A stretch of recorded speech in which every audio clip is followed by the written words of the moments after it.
10 primeros días de la aparición del chancro ya da positiva, ¿sí? Y está dirigida hacia anticuerpos que se encuentran en la membrana de la BRL. Por eso es una reacción de la capa de fosfolípidos de la bacteria. Por eso es una reacción treponémica. Mientras que el FTAPS o el TPHA son a través de anticuerpos de superficie. Por eso son reacciones que son específicamente de la sífilis.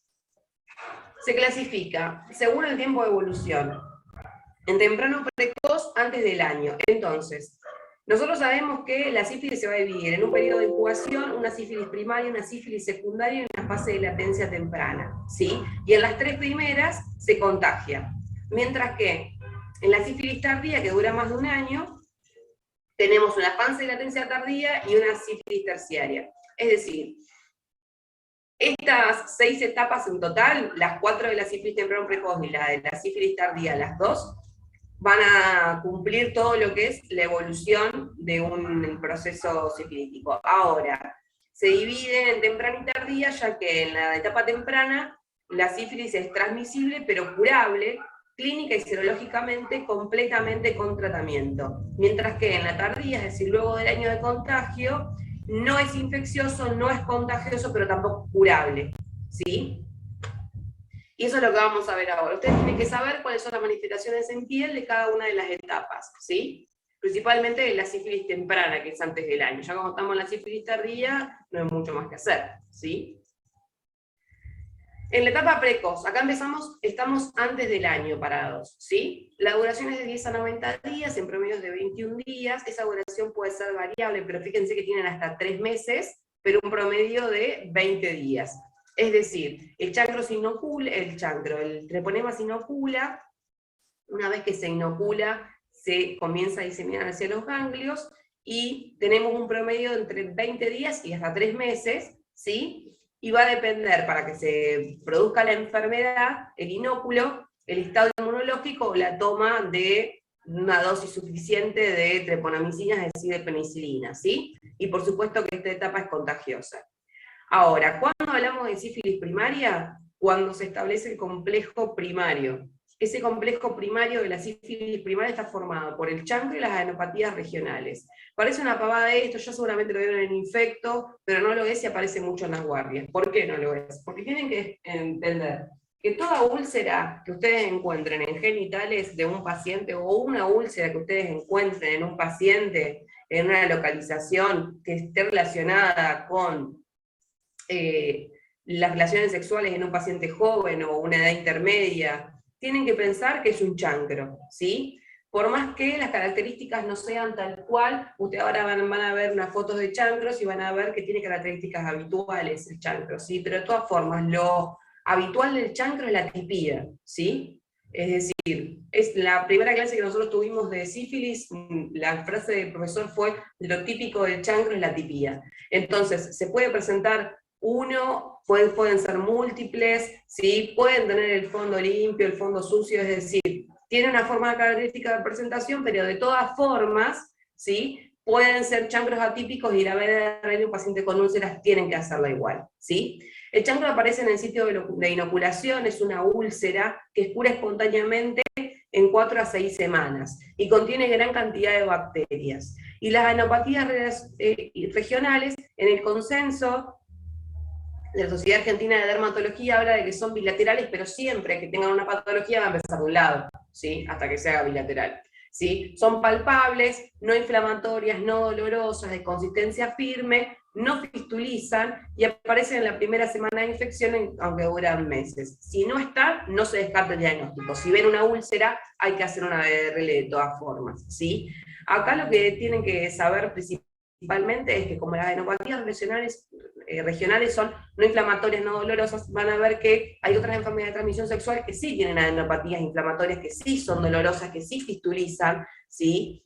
Por eso es importante para el diagnóstico diferencial. Ahora, dentro de esas patologías, ¿se encuentran en nuestra área epidemiológica? No. Si se van a trabajar a África, probablemente, sí tengan un paciente con donovanosis y estamos complicados, pero en nuestro medio el resto de las enfermedades no están. ¿Ustedes siguen viendo las diapositivas?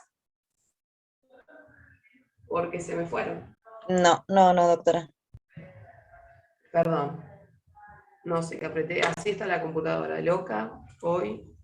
Es viernes, se quiere tomar vacaciones.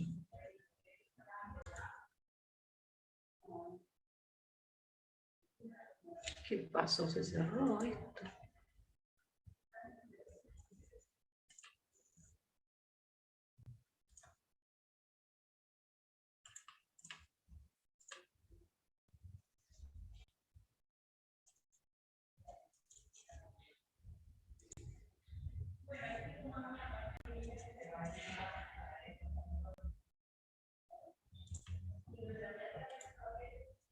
Voy a dejar de compartir un segundo, así lo vuelvo a abrir. Ah, acá lo encontré.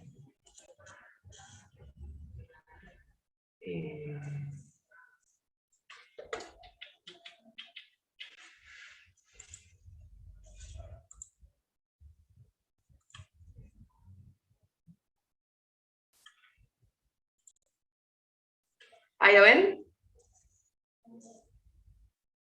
Ahora sí. Sí, doctora. Seguimos. Seguimos en la etapa precoz y vamos a hablar del chancro. Es una úlcera única, tómenlo entre paréntesis, ¿sí? Puede ser múltiple. Tiene una superficie lisa, color rojizo, redondeada, de base limpia, de bordes indurados, sobreelevados. Siempre básicamente, la característica que no se van a perder del chancro es que es indolora, ¿sí? De bordes indurados y consistencia cartilaginosa. Es decir, cuando ven bordes sobreelevados, cartilaginosos, con fondo limpio, de color rojizo, estamos hablando de un chancro, ¿sí? Que puede estar en el pene, en el cuello del útero, en la vagina, en el enano, en los labios vulvares, en el recto, en la boca, ¿sí? Áreas que están relacionadas con la actividad sexual. Ahora bien, ¿pueden ser múltiples? Sí, pueden ser múltiples. ¿Pueden ser dolorosas? El concepto que se tienen que llevar siempre cuando estudian úlceras es que toda úlcera duele. Entonces, si al paciente le duele un poco, no van a decirte, ay, debería ser indolora, no vamos a hacer una BR, se la hacen igual. ¿Está bien? Porque las úlceras duelen en todos lados. Las venosas y las arteriales, ¿cuál duele menos? Y duele menos la venosa, duele más la arterial. Ah, si le duele poco, ya no es una úlcera arterial, puede ser una úlcera arterial y puede dolerle poco al paciente. El dolor es subjetivo. ¿Está bien? Así que cuando van a caracterizar una enfermedad por algo que es totalmente subjetivo, ¿sí? Tienen que ponderar igualmente todas las patologías. Acá empezamos con diagnósticos diferenciales. ¿Por qué? Fíjense el herpes genital. Múltiples vesículas dolorosas, acá dice que se ulceran. Así está puesto en el consenso. Nosotros sabemos que las vesículas se destechan y se erosionan, ¿sí? Llegar a la úlcera ya estamos hablando de una lesión más profunda. ¿Estamos? Y piensen que, si se acuerdan de la degeneración valorizante del herpes, el herpes en realidad ataca los queratinocitos que son epidérmicos, ¿sí? Así que por lo general lo que van a ver es una erosión que es más superficial y no compromete la zona de membrana basal, no resuelve con cicatriz. ¿Estamos? Herpes, entonces, múltiples vesículas dolorosas que se pueden erosionar, ¿sí? Uno de los diagnósticos diferenciales. Ustedes no van a ver por lo general en la localización en genitales un herpes con todas las vesiculitas hermosas. Lo que van a ver es la erosión, ¿sí? Las vesículas destechadas. Las vesículas se destechan muy rápido, son muy friables, con lo cual esta es la lesión que ustedes van a observar en la guardia. Y después vamos al chancro blando y la donovanosis, que son muy poco frecuentes en nuestro medio, digamos que no hay, ¿sí? El chancro blando tiene múltiples úlceras. Recuerden la diferencia con la sífilis, que es única, pero puede ser múltiple también, lo ponen como un diagnóstico diferencial en todos los libros, ¿sí? Son más exudativas, duelen mucho más, son no induradas, pueden ser unio bilaterales y dolorosas. Ahora, por epidemiología muy poco frecuente, ¿está bien? Entonces, si ustedes tienen una úlcera que no les cierra del todo, lo pueden sospechar, pero lo primero, antes de pensar en un chancro blando, es pensar en sífilis, siempre. Y cuando ven una úlcera friable, granulomatosa, indolora y sin adenopatía, piensen en donovanosis. Si están en África, ¿sí? Si no, van a pensar en sífilis. Esto es lo que dice el libro, pero ustedes tienen que saber que en nuestro medio la sífilis es muy frecuente, entonces no se tiene que pasar, ¿sí? Y tiene muchas manifestaciones sistémicas, como puede tener poliadenopatías, que son múltiples, simétricas, generalizadas, móviles y no dolorosas. Puede tener fiebre, pérdida de peso, sobre todo un síndrome de impregnación. meningitis, a presentarse con una meningitis aguda con líquido cefalorraquídeo patológico, 1 o 2%, muy poco frecuente, como hepatitis, como una nefropatía por inmunocomplejo, con lesiones gastrointestinales, artritis, periostitis y demás. Es decir, tiene una afectación multisistémica, ¿sí? Pero acá ya estamos en la etapa precoz de la sífilis secundaria, ¿sí? Seguimos dentro del año. Las manifestaciones dermatológicas, es decir, nosotros ya pasamos, si volvemos acá, ya pasamos el periodo de incubación, que puede durar hasta 90 días, donde todavía no tenemos la sífilis primaria, que es el complejo, el chancro más las adenopatías. Una vez que pasamos el chancro y las adenopatías, ¿sí? Que suelen durar aproximadamente un mes, ¿sí? 30 días o un poquito menos, vamos a encontrarnos con la sífilis secundaria. Todavía estamos en un periodo contagioso y todavía estamos dentro del año, ¿sí? Volvemos. Vamos a la gran simuladora, que es la sífilis secundaria. La sífilis secundaria aparece entre las 6 a 8 semanas después de que cura el chancro. Acuérdense que el chancro va a durar aproximadamente un mes. Entonces, una vez que cura el chancro, tenemos la sífilis secundaria.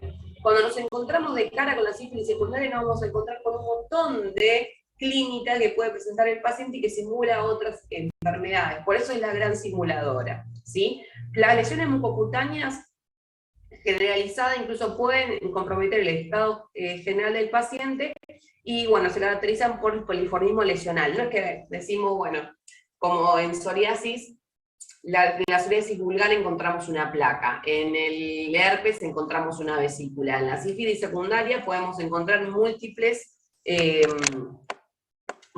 tipos de lesiones distintas, ¿sí? Que forman distintas patologías que todas forman parte de la sífilis secundaria, ¿sí? Por ejemplo, algunas formas de presentación son como las sífilis papulosas, que simulan los condinomas planos, o se pueden presentar como la famosa royela sifilítica.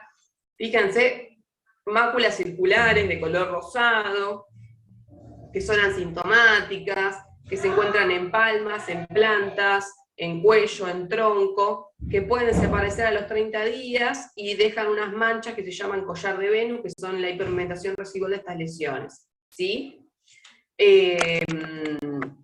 Fíjense entonces que ya se puede parecer, la royela sifilítica, en realidad, o sifilitis maculosa, es la forma más fácil de que nosotros hacemos diagnóstico de la sífilis secundaria, porque tenemos lesiones maculares rosadas, de bordes bien definidos, que asientan en determinados lugares, que son asintomáticas, y una BRL positiva, no hay ninguna duda de que es sífilis. Ahora, en un paciente HIV o con algún tipo de inmunocompromiso, esto puede ser cualquier cosa y yo lo biopsiaría, ¿sí? Pero con una BRL positiva lo tratamos, con una BRL negativa nos pasó a tener un paciente exactamente con estas manos y BRL negativas.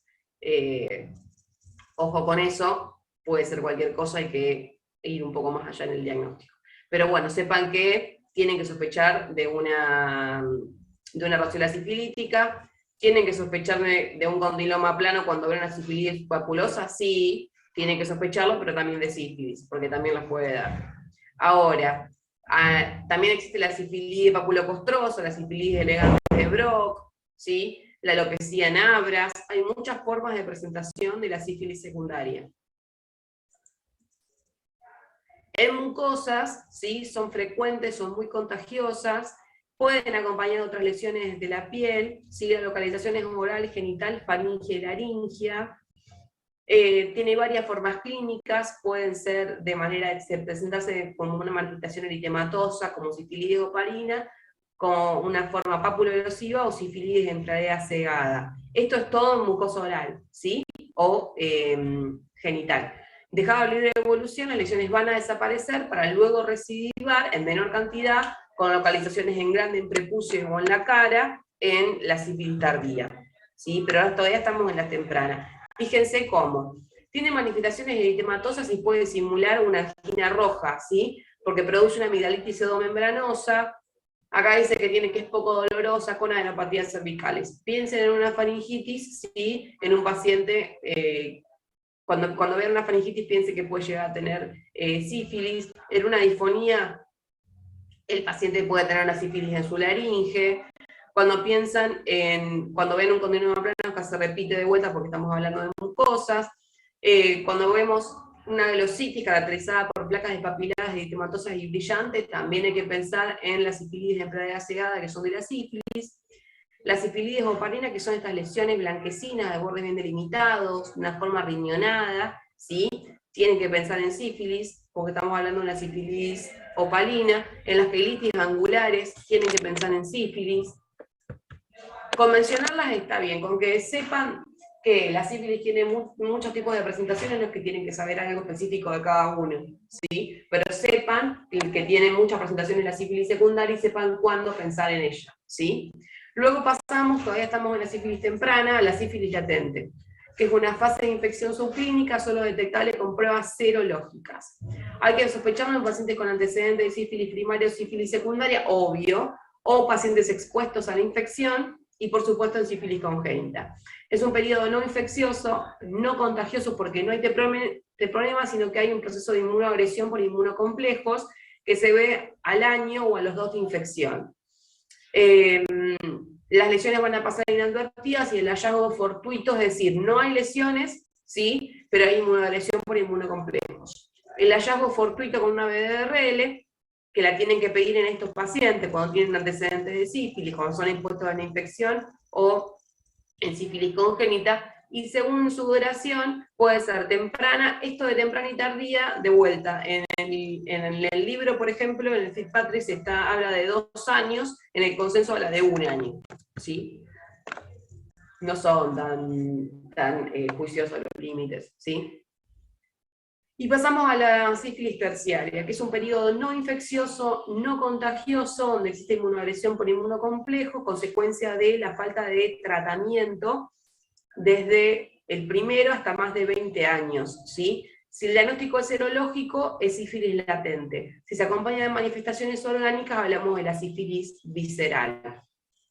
Las lesiones son menos numerosas, cicatrizales, son lesiones más destructivas, que tiene pruebas no treponémicas que pueden ser no reactivas, y las treponémicas siempre van a ser positivas. Y empezamos con la sífilis terciaria. La sífilis benigna tardía se presenta como lesiones granulomatosas mucocutáneas, muscoesqueléticas y parenquimatosas que tienen carácter destructivo, y ahora las vamos a ver. Los sitios más afectados son la piel, el esqueleto y las vías aéreas superiores por perforación del tabique nasal o perforación del paladar. Fíjense, en cuanto a las manifestaciones mucocutáneas, encontramos al tubérculo o nódulo superficial. Es una lesión sólida, infiltrada, cobriza, indolora, que tiende a ulcerarse y tiende a la esclerosis. Pura, dejando una cicatriz atrófica e hiperpigmentada. Las variedades clínicas son costrosa, ulcerada y escamosa. Esto, sí, yo acá no les puse una foto, pero cuando cura, fíjense que deja esclerosis y una cicatriz atrófica. ¿Qué diferencia hay con un complejo de tuberculosis, por ejemplo? ¿Sí? Una tuberculosis cutánea puede causar también exactamente los mismos, el escleroderma tuberculoso, ¿sí? Tenemos que pensarlo. En los tubérculos, fíjense, en lepra, diagnóstico diferencial con leishmania, diagnóstico diferencial con micosis profunda y con úlceras de miembros inferiores. Puede ser una úlcera que no cura tranquilamente. En cuanto al goma, sabemos que es un nódulo indoloro, no adheridos a planos profundos, que se reblandece y evoluciona a la ulceración, ¿sí? Cuando se reblandece y se ulcera el nódulo, tenemos el goma. El contenido va a ser eliminado y va a dejar una cicatriz acrómica, suele ser único, pero fíjense que acá tenemos una foto donde es múltiple y no hay muchas imágenes al respecto, ¿sí? Entonces, pensemos que cuando vemos un goma hay que pensar en sífilis, hay que pensar en tuberculosis leishmania, seguramente sí, ¿no? Es un paciente mucho más complejo que está de manejo de multiespecialidades, pero bueno, sepan que es un paciente que por lo menos tienen que derivar un infecto, ¿sí? Y a dermato. Pero nosotros, digamos, vamos a tomar la muestra de biopsia y vamos a hacer el trabajo conjunto con infectología, que son los que van a comenzar a instaurar el tratamiento en estos pacientes. En cuanto a manifestaciones sistémicas de la sífilis terciaria, ya dijimos que tiene una fase latente y se presenta la sífilis terciaria cuando tiene unas manifestaciones cardiovasculares o la neurosífilis, ¿sí? No me voy a meter en esto porque estamos en dermatología. Y también puede tener manifestaciones mucocutáneas, cutáneo-mucosas, la sífilis congénita, ¿sí? que se presenta como el pénfigo sifilítico, de localización palmoplantar y muy contagioso. Fíjense las múltiples lesiones que tiene este paciente, zapatita, ay, pobrecito. Y otras manifestaciones en son la rinitis o la colitis sifilítica o la osteocondritis en estos pacientes. La sífilis congénita tardía se puede presentar como una creatitis intersticial, con lesiones óseas, es decir, la tibia ensable, la arteritis, la arteriostitis, otras lesiones articulares como la articulación de Cluton, que es el derrame bilateral en la articulación de la rodilla, lesiones cutáneas como gomas y tubérculos, como neurosífilis, o afectar, bueno, otras partes del sistema nervioso central que lleva a crisis epiléptica, deterioro mental, a parálisis y demás. Y acá nos metemos en lo que es el diagnóstico. Hay varios algoritmos diagnósticos, está este algoritmo y otro que es el algoritmo inverso. Esto está en la página de la OMS y lo pueden encontrar tranquilamente ahí y leerlo más extendidamente. Básicamente hay dos formas de diagnosticarlo, con métodos directos, que es el fondo oscuro, o la PCR. La PCR es bastante cara y el fondo oscuro lo que ocurre es que tiene que ser tomada la muestra y hacer el procedimiento del fondo oscuro al lado de la cama del paciente, con lo cual es muy complicado tener al patólogo o al infectólogo que lo esté haciendo en ese momento. Nosotros nunca jamás agarramos un microscopio, con lo cual no lo vamos a hacer. Así que descarten el fondo oscuro porque ya no se usa más. Ahora bien, tenemos métodos indirectos que son los serológicos. Dentro de los serológicos están las pruebas no treponémicas como la BDRL y las pruebas treponémicas como el TPA y el TPA-HA. La elección de método diagnóstico va a depender del estadio de la enfermedad y la presencia clínica. Acá un poco más de microscopía de campo oscuro. Otra cosa, que cuando nosotros hacemos un método directo, un resultado positivo o negativo, perdón, si es negativo no descarta el diagnóstico porque siempre hay que confirmarlo con otra prueba. Entonces, menos chances de pedirlo vamos a tener, porque si encima al ser negativo no descarta la infección, no nos está sirviendo de nada. Así que vamos a ir a los métodos directos, que son útiles en la detección de sífilis activa, en el seguimiento y la respuesta al tratamiento.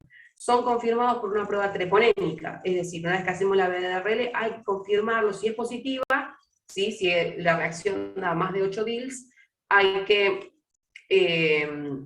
confirmarla con otra de las pruebas treponémicas que ya vimos. La BDRL también se utiliza para líquidos cefalorraquídeos, se pueden describir como reactivos o no reactivos. Cuando es cualitativa o cuando es cuantitativa se miden DILs. Todo resultado reactivo se debe cuantificar y puede dar falsos positivos o falsos negativos. En el caso de un falso negativo en suero, si tiene muy altos títulos, que si no son diluidos antes de testear, producen un fenómeno conocido como persona, ¿sí? Si hay muchos títulos, sí puede ser negativo, no lo censa, no lo van a censar justamente por este efecto que se llama efecto de persona, mientras que si son falsos positivos, se presentan títulos bajos. Por ejemplo, en un paciente que tiene una enfermedad autoinmune no va a tener los anticuerpos que necesitamos censar con la BDRL, con lo cual en enfermedades autoinmunes o en infección, en un paciente diabético, un anciano, embarazada o inmunización reciente no lo vamos a encontrar. Por general la BDRL se positiviza alrededor de las 2 semanas posteriores a la aparición de la lesión primaria, es decir, del chancro, y en inmunocompetente se negativiza dentro de los 6 meses posteriores a un tratamiento efectivo. O sea que la BDRL sirve para detectar la sífilis activa y para ver de vuelta el seguimiento y la respuesta al tratamiento. Mientras que las pruebas treponémicas confirman el diagnóstico, se positivizan antes, 6 a 14 días después de la aparición del chancro, y podemos detectar con ellas sífilis temprana como todavía las pruebas no treponémicas son negativas, ¿sí? Recuerden que las pruebas treponémicas, fíjense, se positivizan alrededor de las 2 semanas. A los 6 días ya tenemos estas pruebas positivas. Permanecen reactivas por toda la vida, entonces no te van a distinguir una infección actual de una infección pasada, ¿sí? O de una previamente tratada, por lo que no van a ser utilizadas para el seguimiento del paciente. Y acá estamos con el algoritmo. Hacemos primero una prueba no treponémica, es decir, una BDRL. Si es reactiva, ¿sí? Con el paciente con clínica compatible, se va a iniciar el tratamiento, ¿sí? Ahora bien, si hacemos una prueba treponémica y es positiva, no hay ninguna duda, es sífilis, se confirma, puede ser actual o pasada, pero se trata. Bien, si es no reactiva, se descarta la sífilis si no hay clínica compatible, ¿sí? Mientras que si se sospecha una sífilis positiva primaria y esta es no reactiva, puede ser que no hayan pasado 2 semanas para que se positivicen, entonces tenemos que hacer igualmente una prueba treponémica, ¿sí? Es decir, con una clínica compatible y una BRL no reactiva, se repiten las pruebas treponémicas, ¿sí? Que si son positivas, confirma la sífilis, y si son negativas, puede ser que haya un falso reactivo también de la prueba no primaria, no treponémica, perdón. Es decir, si no estábamos dentro de los 14 días en los cuales la BRL positiviza y nosotros la hacemos, puede ser que dé negativo y eso sea un falso negativo de la BRL. Acá lo vamos a ver mejor. Si la prueba no treponémica es reactiva, pero la prueba treponémica es reactiva, estamos hablando de una sífilis actual o una sífilis pasada. Si la no treponémica es reactiva, pero la prueba treponémica es no reactiva, hay que ver otras patologías que nos pueden dar el aumento de estos anticuerpos. Si la prueba no treponémica es no reactiva, mientras que la prueba treponémica es reactiva, puede ser una sífilis tratada, o que sea muy temprana esa sífilis, ¿sí? O que sea una sífilis tardía o un efecto de prosona de la sífilis secundaria. Pero hay sífilis. Siempre que las pruebas treponémicas, que son las pruebas específicas para la sífilis, sean reactivas, hay sífilis, ¿sí? Lo que está hablando de la no reactividad de las pruebas no treponémicas es todo esto que acabamos de leer acá, que sea tratada, que sea una primaria muy reciente, que sea tardía, o que sea un efecto de prosona, ¿sí? O bien, en una prueba no treponémica, no reactiva, y no reactiva la prueba treponémica, sabemos que hay ausencia de infección. Y acá tienen un cuadro un poco más explicado, exactamente lo mismo, donde también suma el enzima inmunoanálisis. Lo importante es que siempre hagamos el testeo del diagnóstico del tratamiento de las parejas sexuales y que se descarten otras enfermedades de infección sexual. Y en el embarazo se hace el testeo en la BRL en el inicio, en el comienzo del tercer trimestre y al fin del embarazo, ¿sí? Si una mujer es seropositiva, se trata. ¿Cómo es el tratamiento de la sífilis? La sífilis primaria, secundaria y latente antes del año, vamos a dar una dosis de penicilina. ¿Sí? En alergia a la penicilina, en cambio, se da doxiciclina. 100 miligramos cada 12 horas por 14 días, o acitromicina, 1 gramo en dosis única. Mientras que para la sífilis se presenta luego del año, o para la terciaria benigna o cardiovascular, vamos a dar durante 3 semanas una dosis semanal de penicilina benzatínica a 2.400.000 unidades. Siempre hay que tratar a los contactos sexuales de la sífilis tempranas, 3 meses previos al diagnóstico, todos los contactos de esa pareja tienen que ser tratados con una dosis de penicilina benzatínica. ¿Sí? Eso es importante que lo sepan. No vamos a entrar en esto porque es muy infecto, la acción de Alzheimer, cómo hacer el seguimiento. Es importante que sepan que se hace cada 8 DILs, ¿sí? Es decir, la variación de las diluciones entre 2 determinaciones diferentes tiene que ser un múltiplo de 4, es decir, de 4 a 8 o de 8 a 2. ¿Sí? No significa, perdón, tiene que ser de 8, me estoy confundiendo yo porque lo estoy leyendo entre líneas, tiene que ser de 8. Si pasa de 4 a 8, de 8 a 2, o sea, si es menos de 8 la variación, no significa ningún aumento. Nada, voy a pasar esto porque tengo 15 minutos para terminar la clase, así que esto lo vamos a pasarlo. Ustedes tienen que leer que cuando hay fracaso terapéutico, cuando hay reinfección, o en un paciente con VIH, los seguimientos tienen que ser un poco más estrictos. No hay mucho más que decir.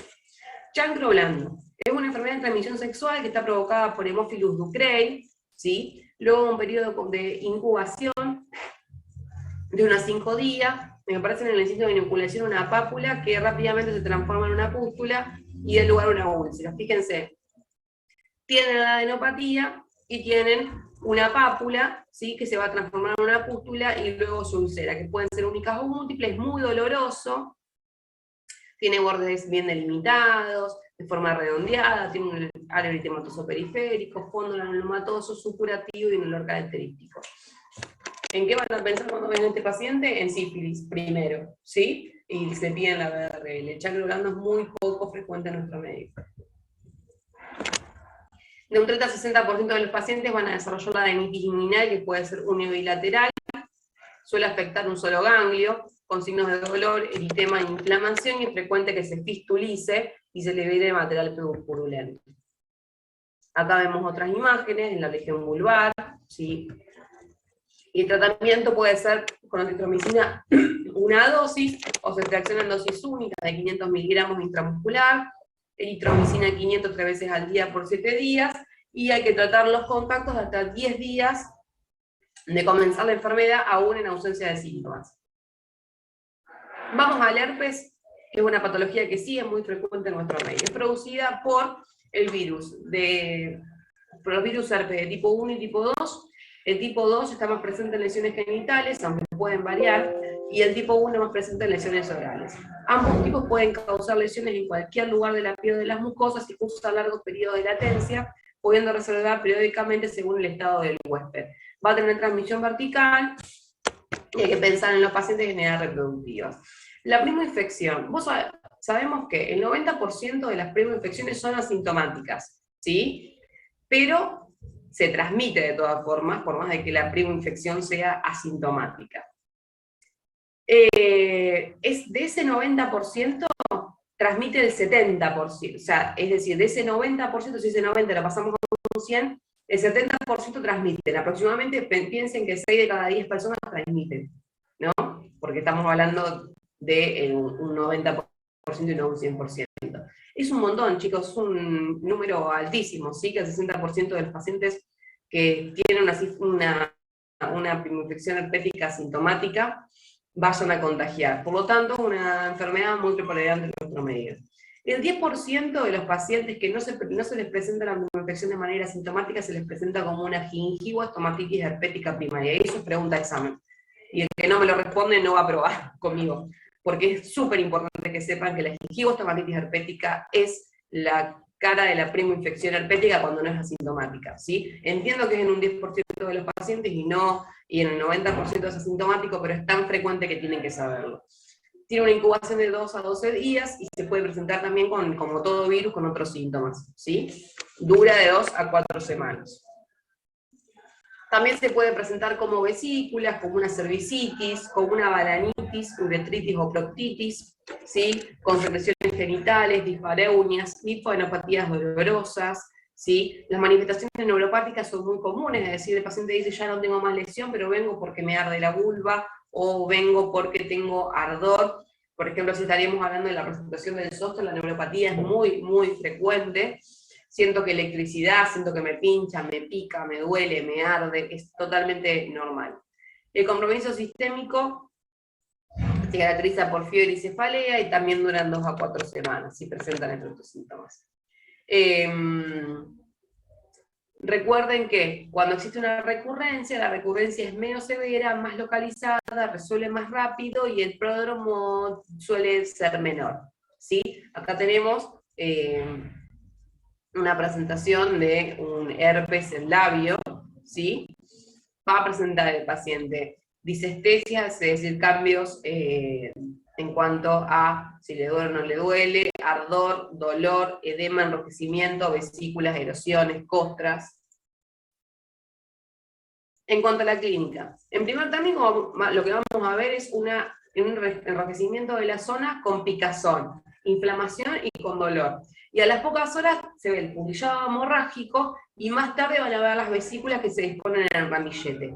Las vesículas del ramillete son propias de este virus. Ahora, es más común ver la erosión de la piel que las vesículas del ramillete. En algunas disposiciones, por lo general, son más frecuentes de ver, como por ejemplo en el zóster. Pero cuando estamos hablando de una presentación de herpes en mucosas, ¿sí? En las mucosas son muy friables las vesículas y se despechan rápidamente. Por lo tanto, lo que van a ver más bien es las erosiones y la sensación de ardor, de dolor, es decir, las disestesias que tiene el paciente.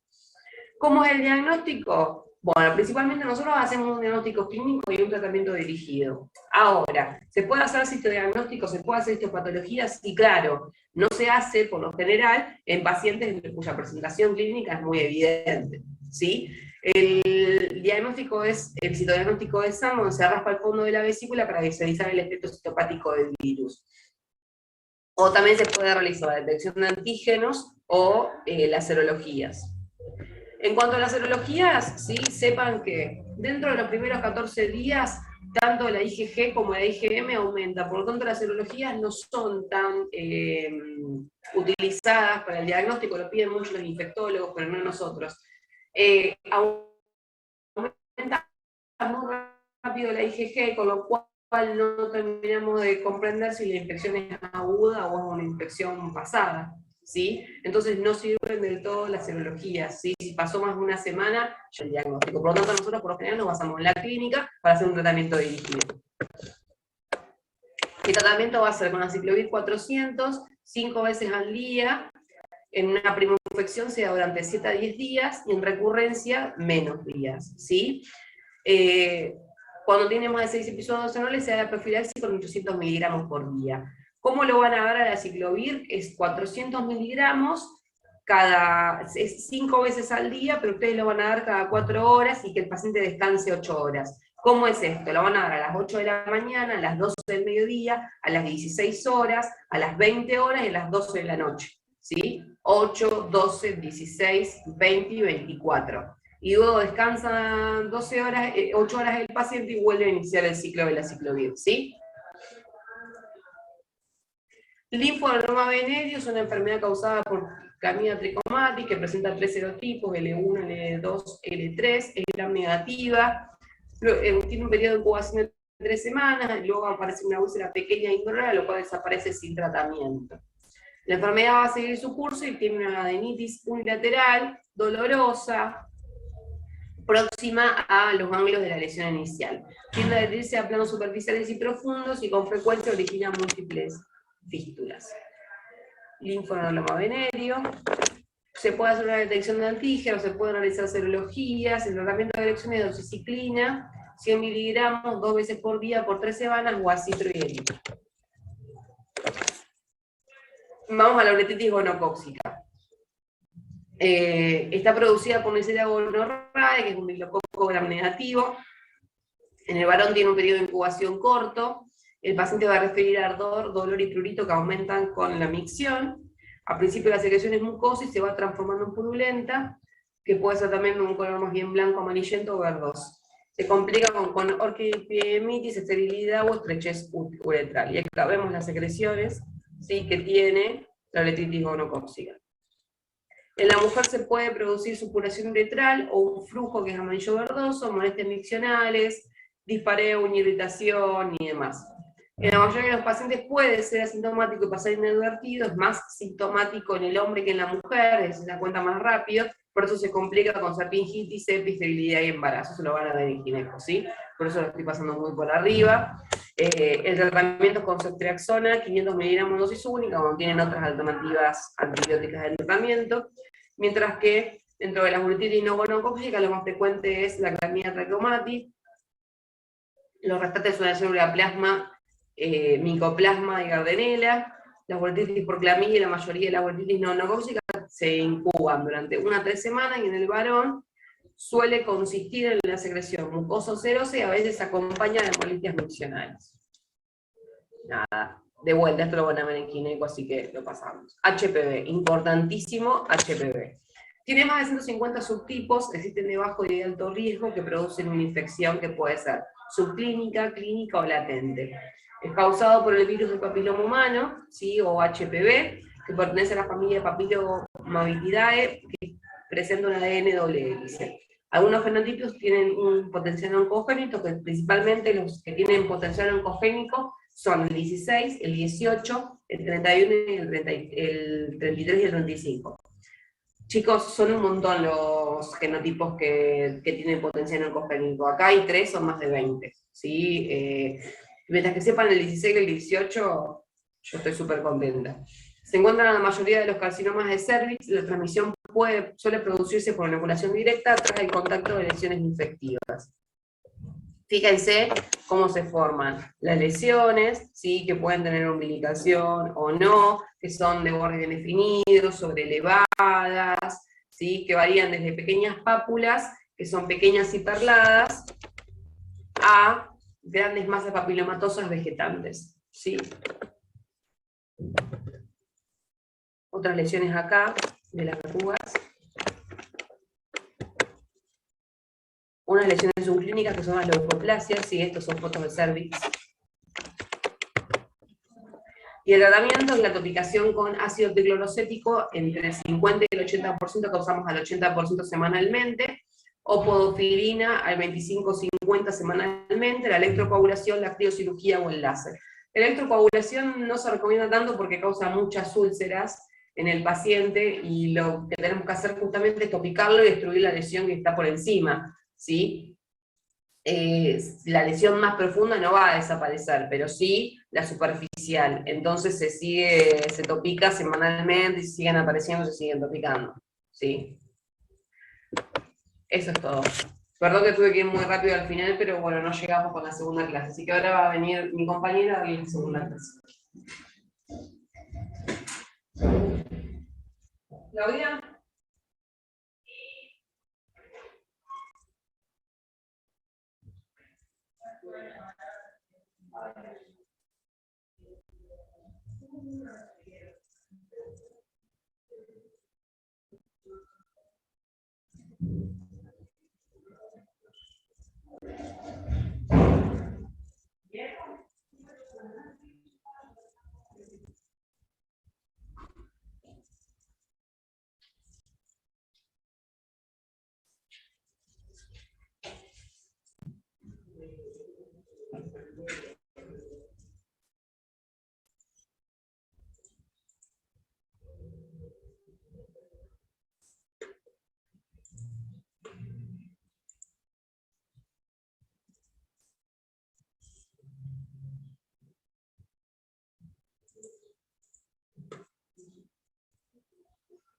Buen día.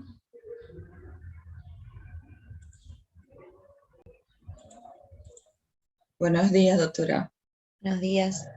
Bueno, déjenme, abro la presentación y ya empezamos, ¿sí?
¿Pueden ver la presentación de virosis cutáneas? Sí, doctora. Bueno, vamos a hablar de este tema. Mi nombre es Claudia Sánchez. Vamos a empezar hablando del herpes virus. Bueno, el herpes virus es un virus de tipo ADN. Va a haber una ausencia de la eliminación del virus cuando presentamos la enfermedad, por lo tanto, va a permanecer latente en los ganglios y eso va a generar que sea una infección recurrente en algunos casos. Lo vamos a clasificar en tipo 1, cuando tenemos infecciones que afectan la parte de la piel de la cara, de tipo 2 las infecciones genitales. ¿Cómo vamos a encontrar o cómo son las lesiones la lesión elemental que vamos a tener en el herpes simple? Son las vesículas, ¿sí? vamos a tener que estas vesículas se van a formar por un edema intra e intercelular. Como lo había dicho anteriormente, va a tener latencia en los ganglios nerviosos sensitivos y van a causar, además de las lesiones en piel, daños a nivel de la parte nerviosa. El contagio va a ser de forma directa o por microgotas de secreciones infectadas, y la infección materna puede ser transmitida a través del parto y puede llegar a ser fetal para el neonato, ¿sí? Esto durante el tercer trimestre. Bueno, entonces lo clasificamos en herpes virus 1, va a dar en una edad temprana, tiene manifestaciones mínimas, generalmente van a cursar de manera subclínica, ¿sí? Es como muy leve. Y el herpes 2 vamos a tener que va a ser después de la pubertad, se transmite a través de relaciones sexuales y la infección primaria es sintomática. Entonces, la respuesta o la inmunidad que nosotros tenemos no protegen demasiado contra la infección primaria y recurrencia. Y cuando la inmunidad es deficiente va a aumentar la incidencia. Eso aplica para pacientes inmunocomprometidos o pacientes mayores que tienden a tener múltiples recurrencias de esta enfermedad. También está asociado con pacientes con depresión o alteraciones del estado de ánimo. Bueno, ¿cómo vamos a encontrar a un paciente con una infección primaria? Generalmente la severidad no es mayor cuando es recurrente, pero sí en la primera infección vamos a encontrar que puede tener algunos síntomas generales, ¿sí? Y la infección genital va a ser más sintomática que la oral. Va a tener más dolor el paciente seguramente. Bueno, gingivoestomatitis herpética. El periodo de incubación va a ser de 4 a 5 días, va a iniciar con fiebre, vamos a tener una linfadenopatía regional, puede presentar malestar general, inquietud y dolor que va a dificultar la alimentación, mal aliento, encías tumefactas que pueden llegar a sangrar, y las vesículas las podemos encontrar en la lengua, en la faringe y el paladar. Y la recuperación va a ser de 2 semanas, ¿sí? Acá vemos un ejemplo y las zonas donde puede llegar a aparecer, ¿sí? También el paladar duro, a veces aparece, se ven las vesiculitas en cadena. Acá ya estarían las vesículas destechadas, ¿sí? Se ve más como una especie de ulceración, ¿sí? Que ya tiene tequilogranulación. Bueno, herpes genital. Bueno, entonces en el pene podríamos encontrar vesículas agrupadas que van a progresar, luego con una ulceración, van a ser dolorosas y van a durar de 2 a 3 semanas. En mujeres va a estar afectados los genitales externos, la mucosa de la vulva, la vagina y también el cervix. Puede causar dolor, escozor, disuria y secreciones vaginales y también uretrales. Además vamos a encontrar las adenopatías regionales inflamadas, ¿sí? Y en pacientes inmunocomprometidos, las lesiones periorificiales, boca, genital y ano, va a producir una ulceración crónica, que también llamado herpes simple crónico. Acá tenemos algunos ejemplos, ¿sí? Tanto en una femenina como en un masculino tenemos las múltiples vesículas. Siempre para diferenciarlos, ahora que veían la clase de sífilis, son dolorosas, ¿sí? Y bueno, la lesión elemental es completamente distinta. Eso es una vesícula o en muchas ocasiones se ve la ulceración, ¿sí? La vesícula ya después de que se ha desechado ya deja la úlcera. Bueno, la infección recurrente. Entre más recurrencia van a ser más leves y de menor duración, ¿sí? Puede afectar la mucosa bucal, hay sensación de quemazón, hormigueo y prurito.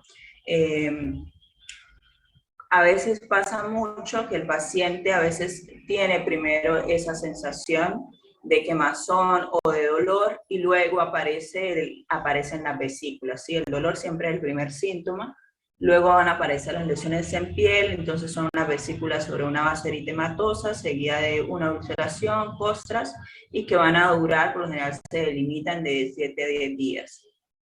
Pueden aparecer en tercio exterior del labio superior e inferior. Bueno, por lo general siempre van a aparecer cuando recurren en las mismas áreas. Y en el herpes genital son muy frecuentes las recidivas de 6 o más, va a tener que justificar un tratamiento preventivo, ¿sí? Para que no siga, digamos, recurriendo el paciente con estas infecciones.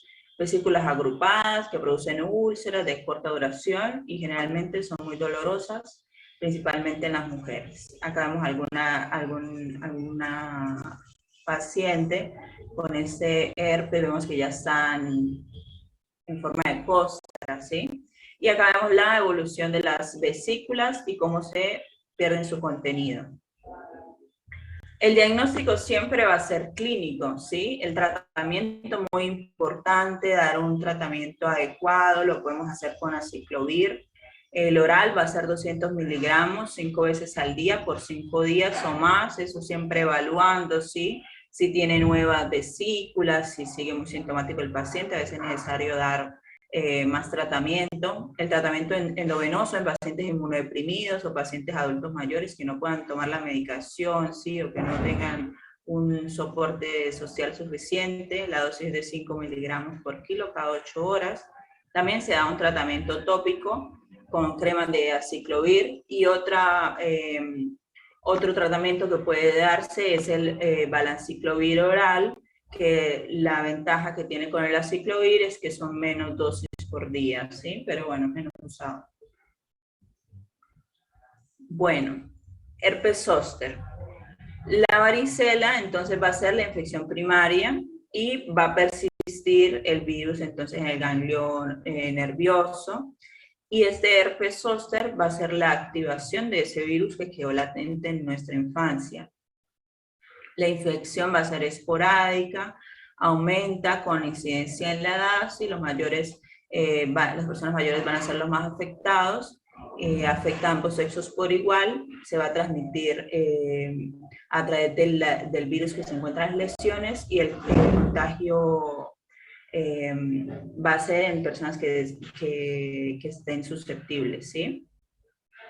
O, digamos, la persona que haya tenido varicela va a quedar susceptible a este virus para volverlo a generar.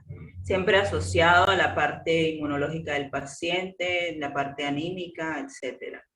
Bueno, entonces, ¿qué vamos a encontrar? Vamos a encontrar múltiples vesículas que van a estar en ramilletes, que van a tener cambios inflamatorios en las vainas nerviosas y en los ganglios, incluso destrucción de fibras nerviosas en la dermis, ¿sí? Son muchas veces pacientes que van a tener dolores crónicos porque muchas veces son maltratados o no consultan a tiempo, ¿sí? Entonces, la inmunidad celular es la más importante en pacientes con deterioro de la inmunidad severa y es mayor, pudiéndose complicar con diseminación cutánea y compromiso sistémico. Bueno, después vamos a hablar un poco de las complicaciones que puede haber, dependiendo de la localización, ¿sí? ¿Cuál es la clínica? El dolor, como les decía, es el primer síntoma, incluso antes que las lesiones en piel, que también se puede acompañar de fiebre, de cefalea, escalofríos. ¿Me están oyendo, chicos?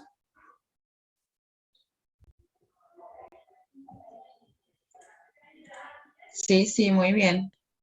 Sí. Bueno, cualquier cosa me avisan, ¿sí? Y si no en la presentación. Bueno, entonces, como les decía, el primer síntoma siempre es el dolor, que puede acompañarse de otros síntomas generales, ¿sí? Otro, además, la hiperestesia cutánea, que es como una sensación exagerada que se puede dar por inflamación nerviosa. Luego de 2 a 4 días pueden aparecer las pápulas, ¿sí? Primero el dolor, luego van a aparecer las pápulas eritematosas, que luego se van a convertir en las vesículas, ¿sí? Además de las adenomegalias en los ganglios linfáticos que estén cerca. La recuperación es de 2 a 3 semanas, en pacientes añosos puede extenderse hasta 4 semanas. Las localizaciones más comunes es torácica, cervical, trigeminal, oftálmico y lumbosacro. Y muy rara vez la vamos a encontrar de forma bilateral, por lo general es de un solo lado. Acá tenemos algunos ejemplos, ¿sí? Vemos esta paciente siempre que haya un herpes en cara es algo urgente, más si es un paciente que sea adulto o mayor. ¿Por qué? Porque puede haber, como les explicaba, destrucciones nerviosas, los pacientes pueden quedar ciegos, ¿sí? Los pacientes en este caso, vemos cómo entró al conducto auditivo, ¿sí? Se da el síndrome de Ramsay-Hunt, el paciente puede quedar sordo, ¿sí? Acá vemos cómo comprometió toda esta metámera y está digamos casi toda la zona, ¿sí? Y son pacientes que seguramente van a tener secuelas de por vida, ya son pacientes que son mayores y tienen riesgo a tener recurrencias. Bueno, las complicaciones, neuralgia postherpética, compromiso motor, parecias faciales, oculares, compromiso del trigémino, uveitis, queratitis, conjuntivitis, quemosis, parecias oculares, escleritis, oclusión vascular, retinal, ulceraciones y necrosis del párpado. Y el compromiso de la rama auricular del facial, el zóster óptico. Bueno, el diagnóstico siempre clínico, el tratamiento muy importante, aciclovir, podemos dar 800 miligramos 5 veces al día, de 7 a 10 días. El valanciclovir serían 1000 miligramos en 3 tomas diarias de 7 a 10 días. Corticoides sistémicos en casos que sean severos, ¿sí? Se dan junto con el aciclovir. Además se puede dar también amitriptilina, carbamazepina por neuralgia postherpética, ¿sí? Eso ya sería para manejo del dolor. Otra cosa que podemos dar es vitamina B para evitar el daño nervioso, ¿sí? Se puede dar de forma profiláctica en pacientes añosos por hasta 3 meses. Bueno, ahora vamos a hablar del citomegalovirus. El citomegalovirus, la infección primaria generalmente es inaparente, seguida por una latencia prolongada y la eliminación intermitente de las secreciones. La transmisión puede ser intraútera, peri y neonatal, y en niños pequeños por secreciones orales y urinarias. También puede ser por transmisión sexual y por transfusiones. Bueno, clínicamente, entonces, en el congénito vamos a encontrar una hepatoesplenomegalia, vamos a tener el neonato con púrpura y daño neurológico. En niños y adultos van a ser síntomas semejantes a mononucleosis, vamos a tener pacientes con linfadenopatía, fiebre, linfocitosis, va a aparecer erupción, puede aparecer erupción maculopapulosa, rubeoliforme, preferentemente en miembros, y en inmunodeprimidos siempre va a ser más graves, y entonces vamos a encontrar una erupción maculopurpúrica generalizada con nódulos, placas y lesiones vesicoampollares, y en algunos casos ulceraciones genitales. Bueno. Acá vemos un casito de un recién nacido. Y esta sería una paciente adulta, ¿sí? ¿Cómo es el diagnóstico? Se puede dar histológicamente si se hace alguna biopsia, también por aislamiento del virus en secreciones faríngeas, por lavado broncoalveolar, se puede aislar en orina, en sangre o biopsia. Determinación de los antígenos virales en algunos cultivos y también si se hace test de anticuerpos.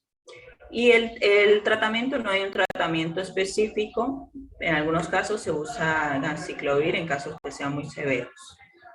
Bueno, Epstein-Barr, mononucleosis infecciosas. Este virus va a afectar a los linfocitos B, donde va a persistir en forma latente y en epitelios escamosos. No va a ser latencia en células epiteliales, se va a asociar, esto es muy importante, con el carcinoma nasofaríngeo y linfoma B, linfoma Burkitt y síndrome linfoproliferativo recesivo asociado al cromosoma X. Es importante porque a veces cuando aparecen estas enfermedades, muchas veces uno les pide inmunohistoquímicas y puede saltar que de base estuvo este virus, ¿sí? La transmisión a través de las secreciones salivares, es la enfermedad del beso, y las infecciones primarias generalmente cursan de manera asintomática.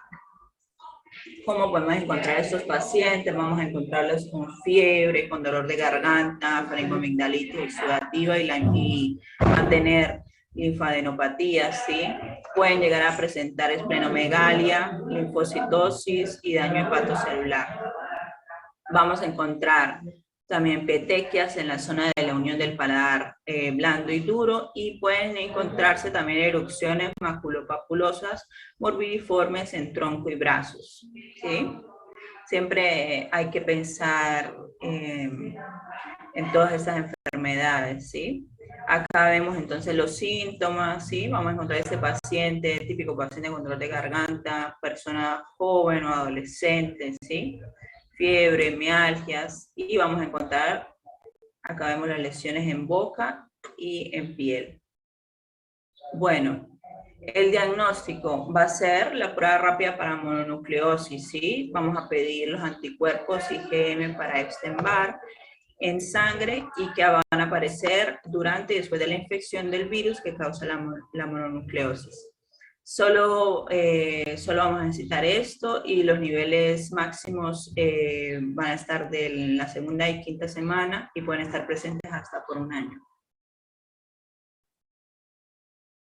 Bueno, la erupción variceliforme de Kaposi o eczema herpético es una infección diseminada por un virus que causa erupciones vesiculosas localizadas en pacientes con dermatosis preexistentes, y cuando este virus del herpes se denomina eczema herpético, ¿sí? Afecta a personas en la segunda y la tercera década de la vida. Entonces vemos acá este paciente, ¿sí? Por lo general son pacientes inmunocomprometidos. Las lesiones se van a situar sobre la piel lesionada previamente, y se va a diseminar para dar pústulas similando una varicela. Vamos a encontrar fiebre, adenopatía, se cura de 2 a 6 semanas. El tratamiento en pacientes con eczema atópico: se debe evitar el contacto con pacientes con herpes virus simple activo, y la ciclovir se da en casos severos, incluso por vía endovenosa. Bueno, el picornavirus, enfermedad de mano, pie, boca, ahora muy común por todos los niños en los jardines y en el colegio, se transmite por el virus del Coxsackie, ¿sí? Afecta a niños pequeños. Entonces vamos a tener un periodo de incubación de 5 a 7 días, eso va a producir una estomatitis caracterizada por vesículas que se van a erosionar y forman grandes placas que se van a distribuir en paladar, encías y lengua. Vamos a tener una fiebre leve, de corta duración, por lo general dura un día. Las lesiones cutáneas son inconstantes, pero aparecen vesículas de 5 milímetros en dorso de los dedos y las manos de los pies. Y son por lo general muy dolorosas estas lesiones en manos y pies, ¿sí? Y es una infección viral que va a ser autolimitada de 7 a 10 días. Acá vemos el nene con las lesiones, ¿sí? Se transmite en algunas ocasiones a los padres, ¿sí? O a adultos que tengan contacto con estos niños, por lo general adultos jóvenes. Bueno, papilomavirus, HPV, es un tipo de virus de ADN de la familia papovirus, causan proliferación en epitelios escamosos. Tenemos el tipo 1 que va a afectar a plantas y palmas, el 16 y 17, áreas genitales, 11 y 17, genitales y laringe.